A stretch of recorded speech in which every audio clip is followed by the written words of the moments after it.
தேவனுடைய பரிசுத்த நாமத்திற்கு மகிமை உண்டாவதாக. இந்த காலை வேளையிலே உங்கள் அனைவரையும் ஆண்டவராக இயேசு கிறிஸ்துவின் இன்ப நாமத்தில் உங்களை அன்போடு வாழ்த்தி வரவேற்கிறேன்.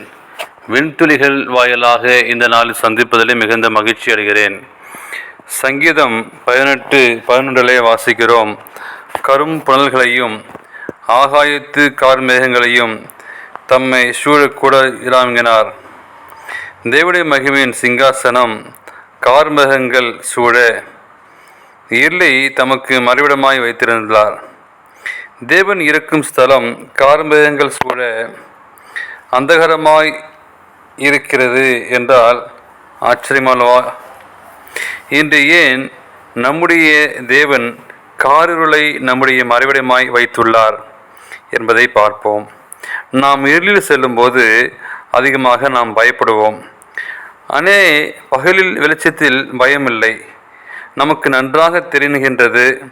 அவருடைய பிரசன்னம் பயங்கரமானது. அதை பார்க்கிற ஒருவர் உயிரோடு இருப்பதில்லை. தேவன் பூமியில் இறங்கின போது அதே காட்சி எப்படி இருந்தது என்று கவனித்து பார்ப்போமானால், முதலாவது தேவன் சீனாய் மலையில் இறங்கின போது தேவன் மோசேயிடம் ஒருவரும் அந்த மலையில் அருகில் வர வேண்டாம் என்றும் தங்களை பரிசுத்தம் பண்ண வேண்டும் என்று சொன்னார். அதே விதமாக அவர் இறங்கின போது அவரை கார்மேகம் சூழ்ந்திருந்தது. இடி முழக்கங்களும் மின்னல்களும் மகாபலத்த எக்கால சத்தத்தையும் கண்டு அவர்கள் பயந்தார்கள். அப்பொழுது கர்த்தர் மோசேயை நோக்கி, நான் உன்னுடைய பேசும்போது ஜனங்கள் கேட்டு உன்னை என்றைக்கும் விசுவாசிக்கும்படி நான் கார்மேகத்தில் உடைத்து வருவேன் என்றார். ஜனங்கள் சொன்ன வார்த்தைகளை கர்த்தருக்கு சொன்னார். அதை போலவே தேவன் ஆசரிப்பு கூடால் திறங்கின போது ஒரு காரிருள் அந்தகாரம் அவரை சூழ்ந்திருந்தது. சாலமோன் ஆலயம் கட்டி அதை பிரதிஷ்டை செய்த போதும் தேவன் கார்மேகத்தில் அவர்கள் மத்தியில் இறங்கினார். இயேசு கிறிஸ்து மெய்யான தேவன் என்பதற்கு அவர் மரிக்கும்போது 3 மணி நேரம் அந்தகார பூமி முழுவதையும் நிரப்பெற்று இந்த காரிருள் அந்தகாரம் தேவனுடைய இருப்பிடமாகவும் மறைமிடமாகவும் பிரசன்னமாகவும் இருக்கிறது. சர்வ வல்லவரின் நிழலில் தங்குவான் என்று கூறி அங்கு கொள்ள நோய் அணுகாது என்கிறார்.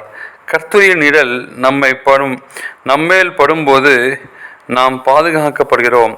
அவருடைய நிழலில் நீங்கள் நானும் தஞ்சம் போகுவோம்.